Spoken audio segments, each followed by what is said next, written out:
Pues કાપીના પુત પાછો પાછો ઉગશે. Comment કરજો કાપી નાખજો એ નખ તો પાછો ઉગે કે નહીં.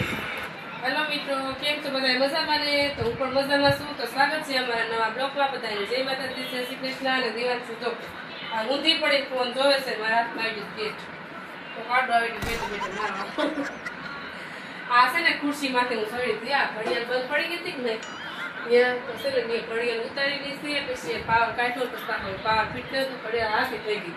તો ત્યાં એટલા વાગી ગયા 6 માં 10 બાકી છે. 6 માં 10 બાકી છે ને આજ કરવાનું છે રીંગણાનું શાક અને બીજું કાંક તો પ્રોગ્રામ કાંક કરશું. હવે એનો પ્રોગ્રામ કરો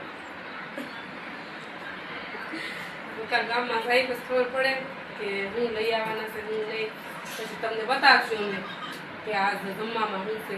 રીંગણાનું શાક તો છે સ્પેશિયલ એ તો લઈ આવીશું એટલે ખબર છે કે રીંગણાનું શાક કરવાનું છે અને રોટલી બનાવવાની છે. હું ગામમાં જવાનું છે કે હું લાવવાનું છે પછી ખબર નથી. લાવશે પછી બતાવશું. હું જાઉં રસોડા શાક બનાવવાનું. પછી જો જલ્દી જલ્દી રસોઈનું કામ ચાલુ કરી દીધું છે. રીંગણાનું શાક મૂકી દીધું છે.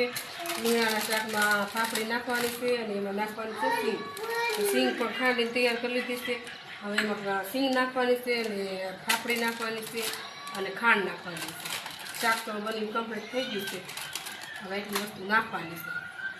તો થોડોક રસ્તો છે કે નહીં એટલે બળવા દીધો છે. ત્યાં લગી હું જઈ આવું ગામમાં. મોબાઈલ પકડી પકડીને હું થાકી ગયો છું. કન્ટિન્યુ બનાવીશું. ગામમાં જઈ આવું, બધી નાસ્તાની વસ્તુ લઈ આવું. નાસ્તાની લે નાસ્તો જ કહેવાય. નાસ્તો કહેવાય. નાસ્તો જ કહેવાય. નાસ્તો કહેવાય કે શું કહેવાય કોમેન્ટમાં જરાક કહેજો. તમે વિડીયામાં બનાવી રહીશો ત્યાં લગન એ લઈને આવશે ને એટલે હું તમને બતાવી પછી તમે કમેન્ટ કરજો કે આ નાસ્તો કહેવાય કે હાલ જમવાનું કહેવાય. હા, કોમેન્ટમાં તમે પછી કહેજો મને, હું તમને બતાવે અને નાસ્તો કહેવાય કે શું કહેવાય. નાસ્તો રોંઠે કરવાનો હોય, અટણ નાસ્તો ન હોય સાંજે સાંજે જમવાનો હોય. પછી છે ને મારો નખ નીકળી ગયો ને એમ જો આખો નખ નીકળી ગયો છે. આ રીતનો નખ કોને નીકળી જાય જો આખો નખ નીકળી ગયો છે. દુખતો નથી પણ કેમ નીકળી ગયો કોને ખબર. તો પછી કાપી નાખું પાછો પાછો ઉગશે. કમેન્ટ કરજો કાપી નાખજો એ નખ તો પાછો ઉગે કે નહીં. એટલે અહીંથી આમ કાપી નાખું તો ઉગે જ નખ પણ આ મારે છે ને આખો નખ નીકળી ગયો તો નીકળી જાય એટલે છે ને કાપવું તો ઉગે તો સારું નકર તો એક આંગળીમાં નખ વગરનું થઈ જાય. રસોઈ બનાવીને નવરા થઈ જશે ને જમવા બેસી જશે. જમવામાં જો રીંગણાનું શાક છે અને મંચુરિયન લઈ આવ્યા. નાસ્તો લેવા જવાનું થાય પણ નાસ્તામાં મંચુરિયન લઈ આવ્યા છે. આ છે મંચુરિયન, આમાં છે દૂધ અને આમાં છે સાઈશ અને આ છે સલાડ કોબી. આમાં તો જમી લીધું છે. હાલો બધા જમવા અને અડધાએ તો જમી લીધું છે. દિવાજી પપ્પાએ જમી લીધું છે, દિવાજી જમી લીધું છે, દિવ્ય ખાય છે અને મારે અડધું ખાધું છે અડધું બાકી છે જમવાનું. તો આવી શકો બધા જમવા ખાવાનું જ તારે એ છે ને હવે કોબી ખાય છે. કોબી ખાશો ને આ પપ્પા ખાવાનું પૂછતો આ જો કોબી ખાય આ ખાય છે પેલા મંચુરિયન ખાય છે. કોબી આ મંચુરિયન ખાધું જવાય.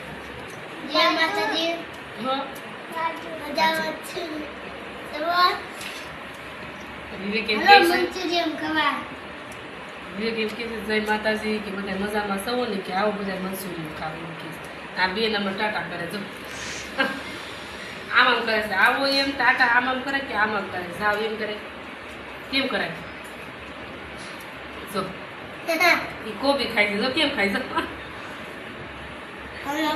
કેમ કોબી ખાશો આમ આમ ખાય કોબી એમ.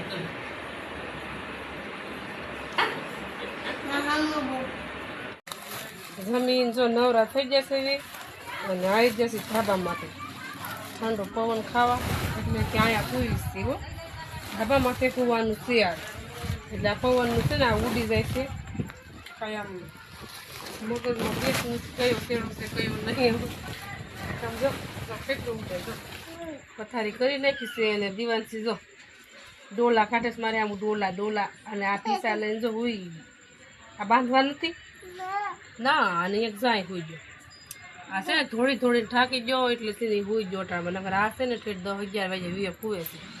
ત્યાં લગન અમે બધા હુઈ જાય પણ વિવેક હજી પૂતો ન હોય. અને પવન જો વાદળા એવા છે પણ પવન મસ્તીનો છે, કાંઈ ઘટે નહીં એવો પવન છે, ટાટો એસી ટૂંકી પડે એવો. અને અમારો વિડીયો ગમ્યો હોય તો લાઈક કરજો, શેર કરજો, સબસ્ક્રાઈબ કરવાનું ભૂલતા નહીં. મળીએ એક નવા બ્લોગમાં. ત્યાં સુધી બધાને બાય બાય, ટાટા.